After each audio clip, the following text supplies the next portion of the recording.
Welcome to USA Global TV and Radio, where our mission is to provide education, entertainment, hope, and inspiration. USA Global TV and Radio connects you with experts and audiences all around the world every single day to help you succeed in business and to live a richer life. Visit us at usaglobaltv.com to learn about career and life-changing training and mentoring programs like the Listening Mentor. Subscribe to our newsletter to stay informed about our special programs and offers. Discover how you can become a guest on one of our shows or a host or producer of a USA Global TV and Radio show of your very own. That's USA Global TV and Radio, where the doctor is always in.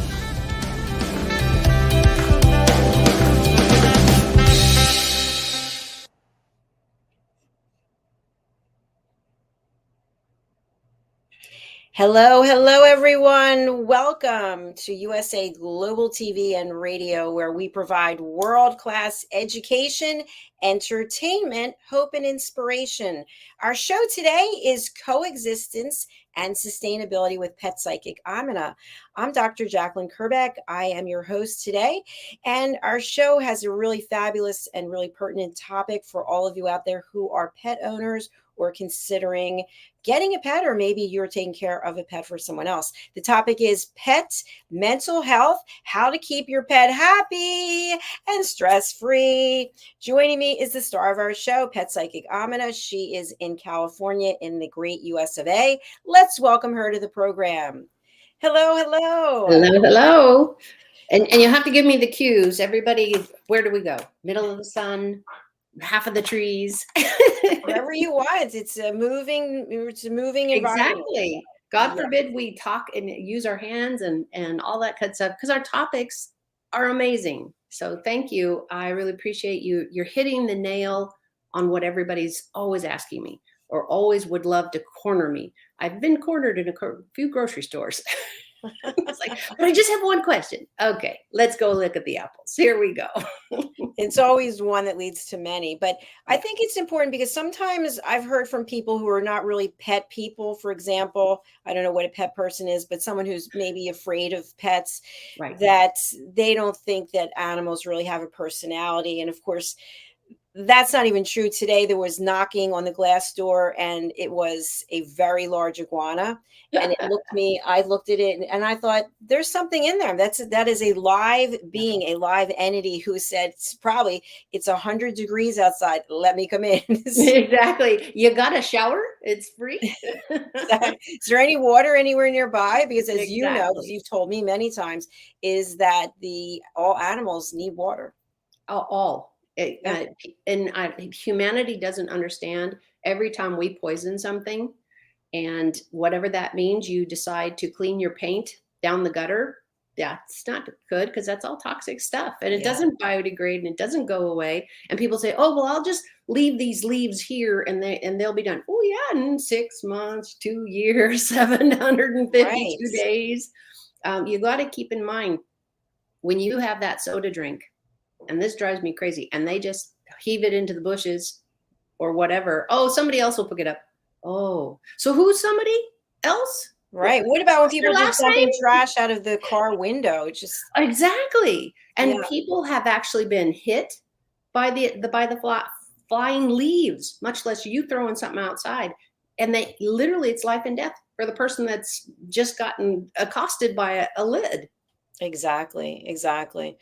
So, Pet Psychic Aminah, you've extensive experience when it comes to pets, whether it's training pets or whether it's speaking on pets or whether it's helping people communicate with their pets. Can you give us a little bit of your background about what it is that you feel is the most important thing when a person is considering buying a pet, rescuing a pet, whatever means by which maybe they got a pet from their kids don't want it, whatever it might be. What's the most important, significant thing?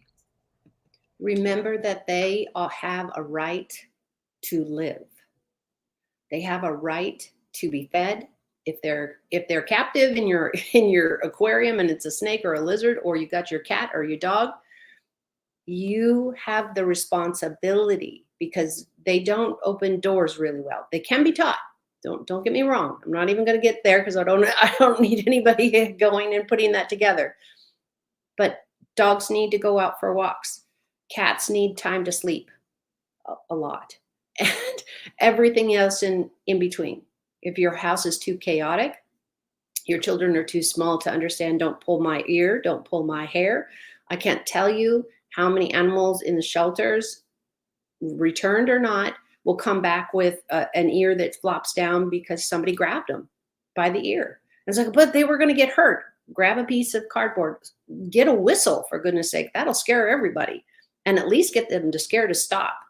It's the same true for children as it is for animals. Don't pull their tails. I have seen too many where what happens is the tail will separate, and the nerve damage that happens is unrecuperable. 99% of the time, that tail will never pick up again. And we actually adopted one years and years ago. He just drug it around on the ground. It was really muddy and dirty because, it was an indoor cat, but still, it was dragging all the fur everywhere. And can you imagine having your hand, your limb, your elbows, and you don't know where they are or what they're doing because you can't feel them anymore? God forbid you slice your arm open and everybody goes, wait, you're bleeding. And they're like, well, I don't know that because you can't feel it anymore. Think about that in animals. What I encourage you and almost beg you to do is, if you don't like it, don't have your pets go through it either. If you don't like cigarette smoke, then why would you want to have your pets around that? It's their lungs too. That's right. They're part of the family. They're part of the community. And so they need to be considered as well. So what are some things that might upset a pet? Let's talk about dogs. And then loud noises. Loud noises. You know this, especially with the smaller breeds. It's just terrifying because they don't know what it is. They don't know how to make it stop. And it's secretive because it's hiding somewhere. In their world, it is. This is a pin. This is a piece of paper. They of course don't have any of that. I'm using an example. You could bring a piece of paper in front of them and they could smell it. And they go, okay, I don't know what mom and dad want me to do with that, but I know it exists. But sounds, music, background. Now, can an animal learn it? Sure. Let's say you have records, like, round ones, and you put them on the stereo. An animal can see that, and then the music starts.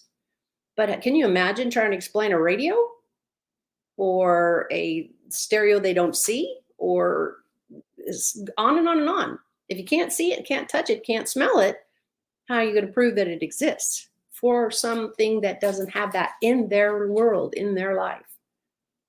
That's the question.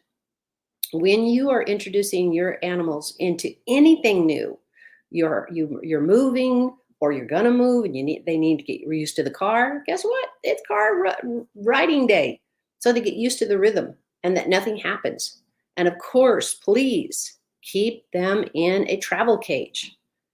Dr. Jacalyn, do you know why I'm so adamant about you got to keep them in a cage in the car? Yes, just like people, we have to wear seatbelts to keep them safe. Thank you. That's exactly what I could have paid you for that one. Oh, that's right, I did. I love it because a seatbelt is the same as having a carrying cage that you take your animal to the vet, or you're taking them to grandma's house or whatever. Guess what? You could put pillows in there. I don't recommend food or water unless it's a really, really long trip. Have somebody sit next to them so he can put a little dish of water in, because animals get dehydrated really fast. They're little bitty bodies. And straws are not an option. So remember, you need to keep them safe. Strap your carrier down. Now, when I was moving my German Shepherd around, that wasn't hard to do. It was a huge cage that I had to move him around in. Little tiny cat, not appropriate on somebody's lap. That person, God forbid you get hit, or a landslide, or for whatever reason, the car gets damaged. And you've got your child holding the cat or dog, and they're both just crushed in the seat. That doesn't have to happen. You can keep the pet close, but that's where a lot of seatbelts come in. And there are straps you can add to your seatbelt for pets, like the ones that go through the chest. So they disseminated the weight, and it's not just one arm, it's not one leg, it's not one tail, it's mostly the chest. And then your animal, especially a dog, is going to get used to that, because good, they're sitting next to their people on that second seat. I don't recommend front seat ever. Dr. Jacalyn, what would be the reason I would never recommend a pet be in the front seat? Because they could go out the window. And the airbags will get them there faster. Oh yeah. Yeah, and you probably know this, that there's so many people that literally get their face broken by airbags. So they're doing a much better job than they were doing 10 years ago, 15 years ago, when people were getting black eyes and all kinds of damage from the airbag. It was still better than them being thrown out of the car. Don't get me wrong. There still was some great things that happened with airbags.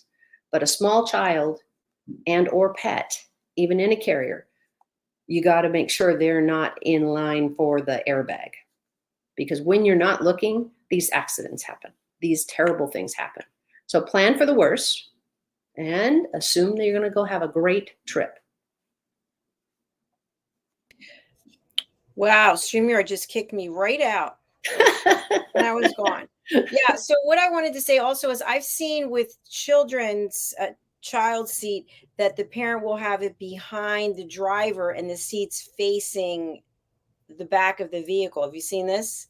Yeah, it's mostly with smaller children, because you're going to get that skull that isn't even formed completely. You've got the opening still, all of this going on. Your animals are no different. So that's why a lot of times, like when I was traveling with my German Shepherd, now the truck was a whole different thing. It was strapped in, big sides, but with the van, he sat in the back also, because that way I could also box him in, because I didn't have any straps in those days, and make sure that it's not moving around. Because as a driver, is that what you want me to be paying attention to? What's happening in the back and in the truck and or the van or whatever? If you're in the teeny tiny little car, you don't got much to look at. And you probably only have one rear view mirror, where we in the bigger cars have very long ones. And nowadays for the vans, they take up almost the whole piece, so that the co-driver, the person sitting next to you, also can look back and not turn around, not unbuckle themselves. Because I can tell you how many times I've had to unbuckle myself just to buckle my kid back in, because they figured out how. And that's not safe. And I'm telling my husband, please don't hit anything and don't let anybody hit you, because I'm crawling over the seat. and it's no different for your animals. What's wonderful about now is all the equipment you can get. There's so many choices. Yes, there's so many. As technology increases and expands, there's more and more options. Yeah. So when we think about mental health for humans, we could seek help through self-help books. We could reach out to a coach or a mentor. We could go to a psychotherapist or a therapist. What about for pets who seem to be struggling with mental health issues? First of all, how would we identify that our pet is struggling mentally? I think it's, for me, I'm going to explain how I would think that we'd all need. So I'm not all knowing, but for me also, I'm constantly looking at everything my cats do. We have 3. Because they don't talk to me as much as you think. Excuse me. Swallowed the dirt. And you're going to say, oh, does your toe hurt? Oh, does this? And they look at you like, ow. And unless you're going to take up that language, which I spent years going to school, going to this, working in sanctuaries, and watching what happens when the tail goes up and it's like a flag. Well, they're very interested in what they're doing. And again, you have to know your pet. Maybe this one means, I'm going to get pet and I'm going to go get them. There they go. Where when you see the fur go out on a cat, I think the dogs can do it pretty too, but the cats have typically longer hair. Man, you better find out who scared it or who ticked it off, because that's a really, really big thing. Dr. Jacalyn, what do you think your hair, if you pushed your hair all the way out and you were a cat, what are you trying to say to the person? You're afraid. And I'm Watch bigger out. than I seem. Oh, You yeah. can't get me because I'm going to go. Right. Like a blowfish. Yeah, exactly. That's exactly what I was going to say next. We're just on a wonderful sync here. So blowfish, the same thing. They're not going to let that shark eat them if they can help. They got little spines and they go. And cats and dogs do the same. They get that fur out there, depending on if they have any lately. There's a lot of furless animals running around, but that's a whole different show. Just remember, if they're going to puff themselves out, they're afraid of something. And when's the most dangerous time to be around wildlife, your pets, maybe your family members? When is that, Dr. Jacalyn? That's when they're afraid. Exactly. We do the stupidest things. All of us, a whole planet worth, we do the stupidest things when we don't use our mind. Just go, well, wait a minute. Let me digest this. You're going to shoot me if I don't give you my money. Do I have it correctly? And maybe get everybody to de-escalate for whatever reason. Dogs, cats, all will defend themselves. And they get into more trouble with people saying, oh my God, he bit me. And what I'd like to say is, what happened before? What happened 2 seconds before they bit you? Let's get this in balance. If you didn't see that you just pulled off 3 inches of fur and it was extremely painful, of course they're going to turn around and try to get you to stop.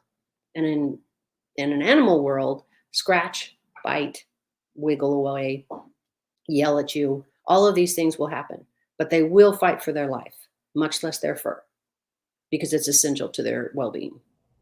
Yeah, I mean, valid points. It's almost like when you have an argument with someone, what was your role in it? Thank Did you. you keep it from escalating? Did you put fuel in the fire? Did you? So many times people just go, it's his fault, it's her fault. And so what did you do to the animal? I remember my mother had a stray cat that she was actually taking care of, and the cat was living in the house, but then it would go out and do whatever. And it attacked her. But what happened was she walked up behind it and apparently scared it, and it turned around and it just stuck its jaw, just got a grip on it, and she was so mad at it. And I was like, but what were you doing? Exactly. It's the hard reality. What did I do? It's true for every relationship. If it's 5 seconds you're around each other, or you got the boss from hell, what did you do? And what can you do to mediate that? Yes. Because we're only in charge of our own bodies and our own ways of doing things and what we said. It's not that hard, believe it or not. Sometimes it's very humiliating, but it's not that hard to say, you know what? I did that bad. I did that wrong. Let's write this again. Now tell me what you needed, because I wasn't obviously listening well enough. Let's go again. Yes. And that's when you care about relationships. And I don't care if it's coworkers or a date or the grumpy neighbor down the street. Doesn't matter.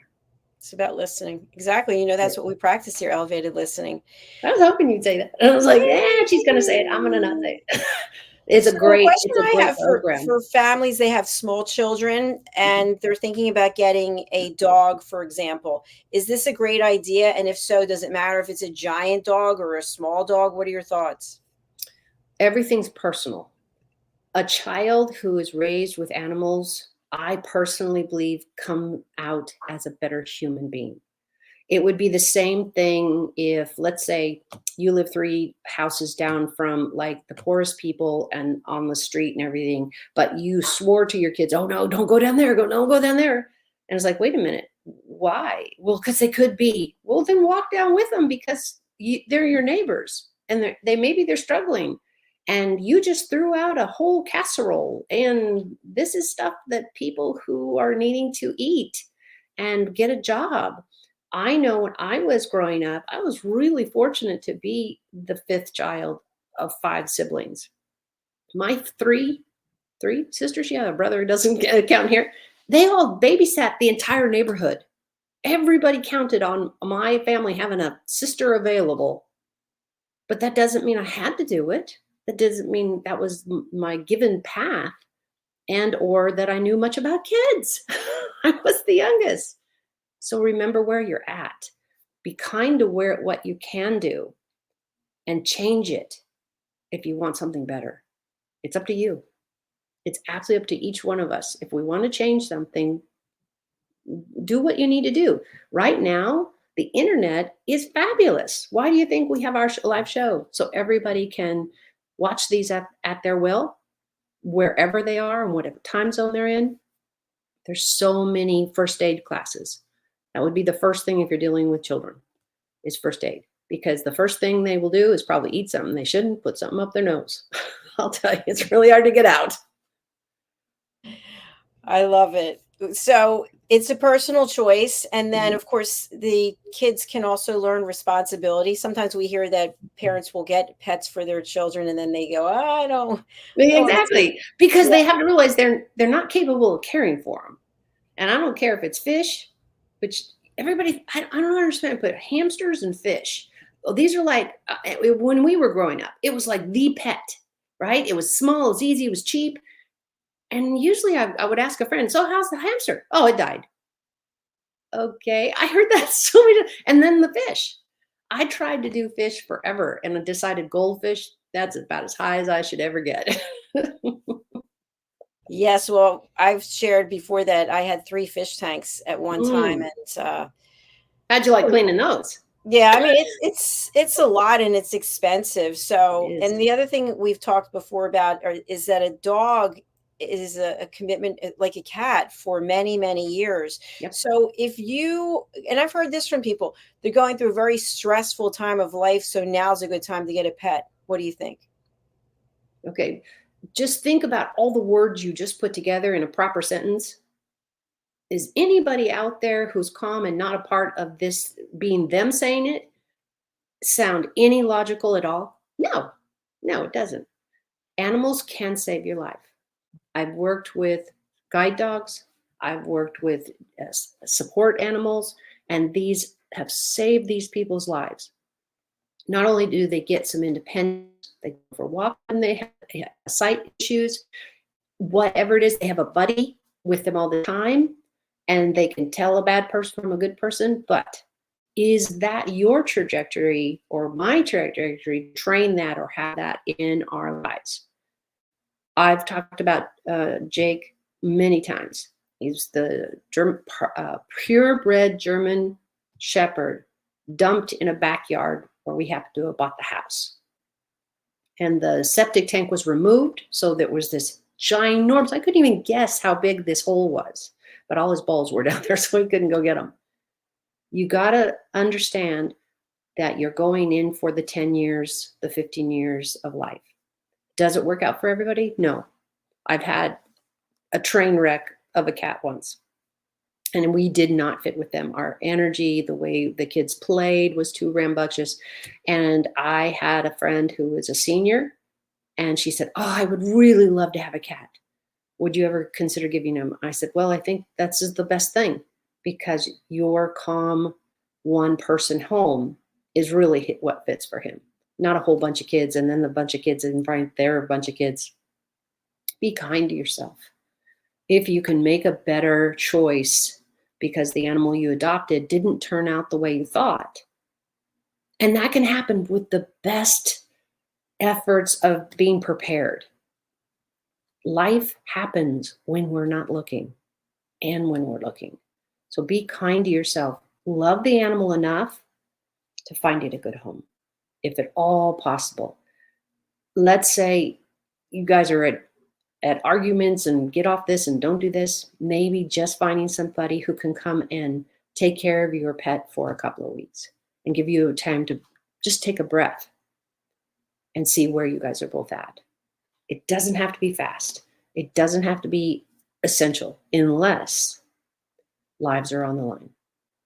If you've got a cat that continuously scratches, bites anybody, much less an infant, that's when you start talking to a vet and saying, I really need to rehouse this, because small children should never have to be put in danger for any reason.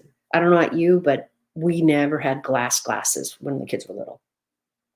It's just not worth it to drop them on the floor. We don't wear shoes in the house. We have house shoes, of course, but we don't wear shoes in the house. So great. Now I have shattered glass everywhere. And Dr. Jacalyn, you know this too. You never, ever quite get every shard. I don't care how many times you clean. 2 weeks later, you see one sitting under the cabinet or something like that. And even if we had everybody wear shoes again, or got slippers for them in the house, I'd be worried about those little pieces. Because believe it or not, there are worms that will crawl into people's bodies and all that kind of stuff, and that's all it takes to kill somebody. A little shard of glass that gets infected really could be dangerous. So let's be proactive is what I really, really want everybody to hear. Be proactive. Try it out. If you can babysit somebody else's dog or cat or hamster or whatever you're looking at, how wonderful would that be? Now remember, if you're babysitting somebody else's animal, you got to get them to the other side of the babysitting part alive. But it'd be a great way to learn. That's for sure. Absolutely. It's funny you said that because someone was here and broke a glass, and I just found like 3 weeks later a tiny shard. So it does happen. I have another question for you. We have a number of people from around the world who are possibly living in a multifamily dwelling. They're living in an apartment. So what are your thoughts if you have a small dog of using pee pads and not taking the dog out of the house, out of the apartment? They are the new great stuff. I have seen it used so well. It worked. I remember the first time I was working with a client and they got the big giant ones, even though the dog wasn't that big, but they didn't want it going over. They didn't want it sprinkling around. And then they have to train the dog because any other time they can walk them outside, they could pick up the poop and all that, but there's rainy days or, I'm talking about a client that lived back east in the United States. And so there was going to be a bad weather day half the time. That's not always. You got to put the jacket on and then they got to poop or pee through it. So she came up with a plan of putting the pee pads down and then picking them up right away. So it's not a constant urination thing, but you have to know your pet. This is what works for her. I'm advocating that you can do something, and the pads are wonderful.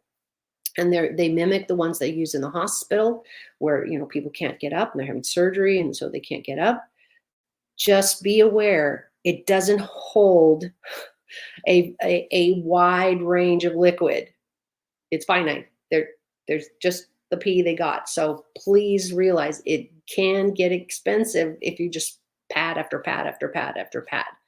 And you can't wash them. You've got to throw them away. So we are creating more trash. So be careful on your use of it. Let's say you only use it on vacations when you're in hotels or something like that. Try not to make it an everyday thing. With that said, there are always side caveats.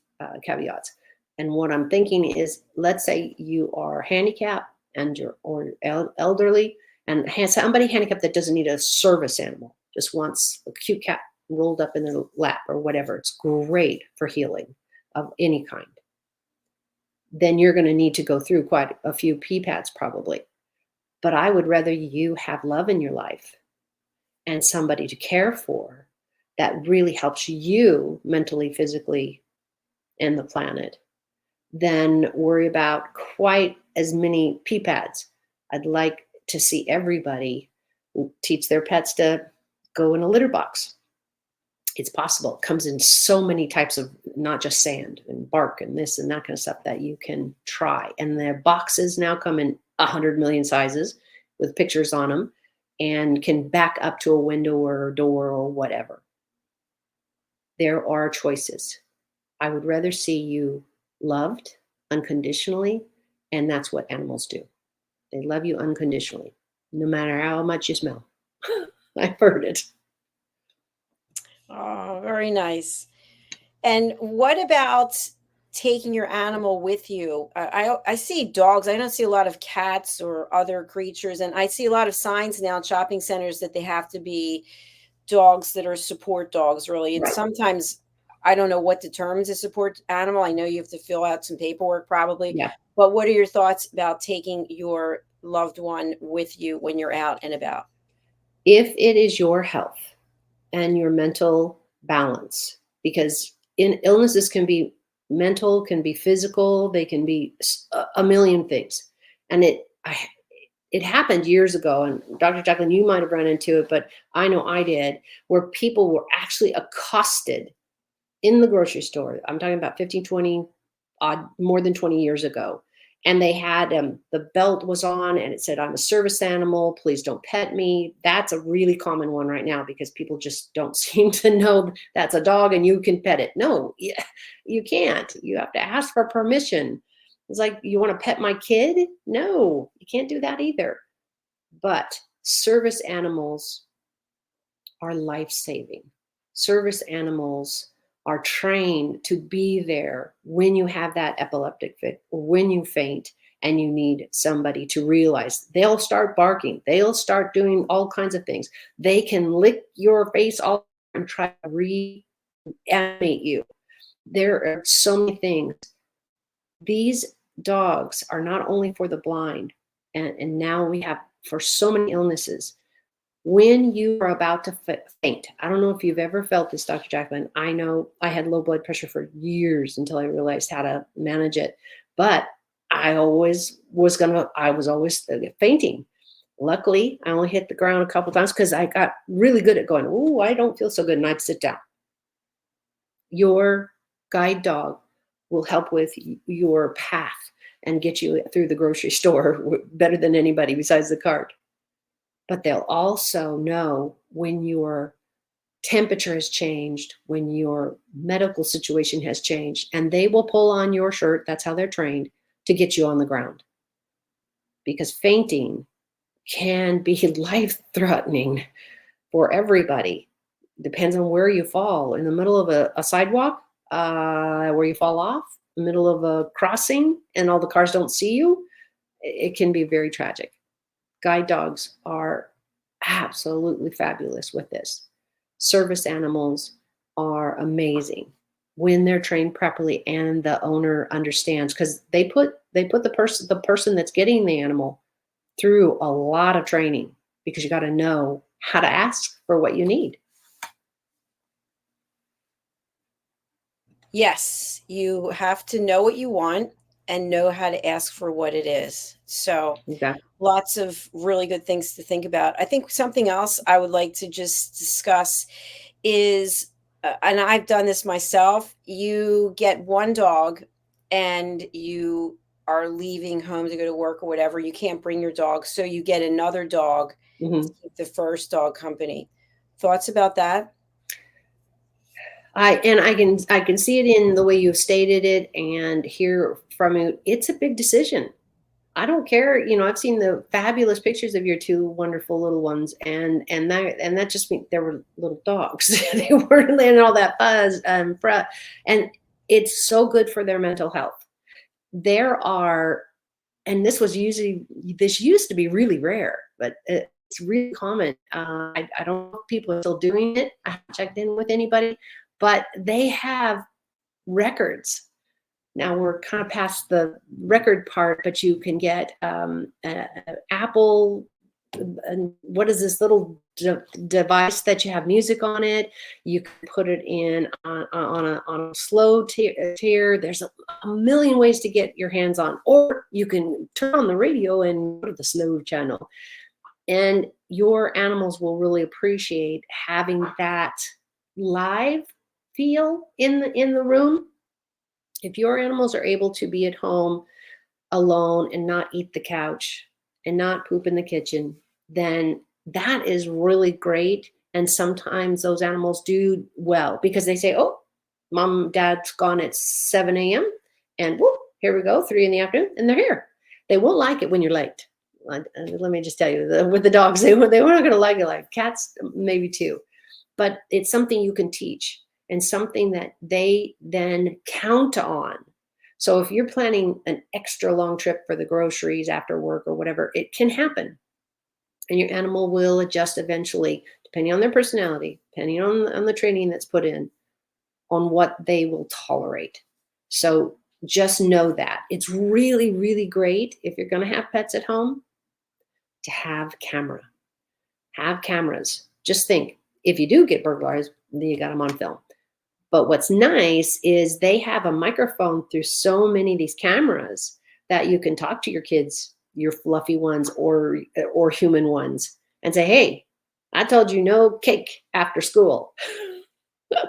And your kid goes, oh, mom, oh, dad. And it brings that your voice into their day, and it kind of freaks the animal out in the beginning. They're like, wait a minute, where? I've actually seen, I had a client that videotaped it. Their dog was just running over the whole house because they had about 4 or 5 different speakers. And it was hilarious. Now, they told the dog where they were, and they were usually just a step outside because they didn't want him to freak out. So I'm not advocating let's torture the pet, but them knowing that you're coming in any minute or any of that kind of stuff. Just wish they could clean up the house before you get there, right? Yeah, that would be nice. And by the way, some of these, the daycare centers, you can take your pets. I know way back when I had my dogs, I took them to daycare center. At the time, they didn't have cameras in there, but now I'm sure you can actually zoom into some kind of portal and you can see how they're doing. So doggy daycare is also great. And there's also people who can come to your home and take care of your pets also, so they're getting enough attention, because as we know, that also can impact their mental health and their happiness. Absolutely. And you have to think about it, no, they're not people, but they have the right to be treated with the love and time with you that you should do with important relationships. Don't get a pet if you're planning just to leave it. It's not a cactus. I promise you, even the cactus need water. Mm-hmm. So, you always think, oh, it's not that. It's not that. It is that, because you can change lives by just taking your dog for a walk. When I had German Shepherd, I took my kids a lot to the recovery centers and the senior centers. And it was just fabulous because my dog was big enough to put his feet on the bed with permission so that they could pet him and they didn't have to get out of bed. It was really good for my kids to see that. So I had them participate in, making sure the Jake was brushed and answered any questions they needed. I didn't want my kids to be afraid of the hospital like I was. I was terrified the first time I had to have surgery. And sadly, I went on to have 5 more before I was 12. So I didn't want my kids to have any of that kind of stuff if I could. And what's the better way than bring a dog? And then my daughter started showing rabbits. We brought the bunny. And you know how these faces glow, and you got it's not little, but little enough for us bunny to hold. And it just made all these people who were just watching TV and soap operas all day long at the time, or at least it looked like it every time we were there, and they got to hold a warm, fuzzy animal. And I can't tell you how many times the people there wanted to hug the girls. And they're like, do we have to do that? And I was like, no, you don't have to do that. But it's sure nice having that human contact, much less a small child, because the girls would have been 11 and down from there. Absolutely. We all need a hug every now and then, and to know that we're loved and that we're special and we're important. Exactly. And Pet Psychic Aminah, you're very important and very special. We're closing out our show for today. What's the best way for someone to reach out to you, and who would be a great client for you? I can't say everybody, and we'll figure that out, but I'd love it to be everybody. bridgingworlds.us is my website. And I try to put everything there. You'll see the shows way back when and the current, and you will hear more free advice of things that I post. I have stepped back a little bit on social media just because it just gets overwhelming after a while, and I will get back on there. I'm on LinkedIn and Facebook specifically because I do so much that is so important to me with Dr. Jacalyn, that YouTube has really taken over where I'm going to leave the most helpful tips, I hope. because she's got the right questions. We've built this relationship and this partnership. So anything you want to know, hopefully you'll come and look through StreamYard. There's just a lot of really good information, not just from me. She has an entire channel of other people that are doing wonderful things too. But YouTube is a great resource, not just for myself, but there's so many professionals. I'd rather you get help than worry about who you got the help from. Unless it's toxic and you'll know it, step away and get a different trainer, get a different helper. There's so many professional people out there looking to help you. I love that. Thank you so much. And just a bit of news for you, which you may not be aware of, but our show on saltwater fish, I think it was last week, it's in the last 3 weeks, is #1 of the top shows of all of our shows for the last 28 days. You would never guess that. I never guessed that. I'll be posting it on social media later this weekend, and I'll tag you so that you know it. So you're doing a great job. Thank you very much. And please do stay tuned for royal breaking news from London, which is coming up next. And Pet Psychic Am and I will be back next Friday. Absolutely. So let's be safe out there. Yeah, be safe, everyone. Thanks so much. We're going to hear from some of our sponsors, and we wish you a beautiful day. We'll be back with our next show, as I just mentioned. All right. Thank you. Bye-bye for now. Bye. We face daily cyber risks, spending over 7 hours of screen time, including 4.5 hours on mobile phones. This convenience comes with significant dangers, with cybercrime costs predicted to exceed $10.5 trillion by 2025. In 2023 alone, seniors lost over $3.4 billion to cybercrime. Our goal is to make social engineering concepts of cybersecurity easier to understand. We work with business teams, senior living facilities, investment companies, and educational institutions, both individually and in groups. We offer real-life examples to help you recognize and prevent attacks, with sessions available both in person, in selected regions, and remotely. Schedule your training session, or to learn more, contact us today. Call us at 847-845-9360. Email us at info@cybersecurityeasy.com. Protect your team and family with cybersecurityeasy.com.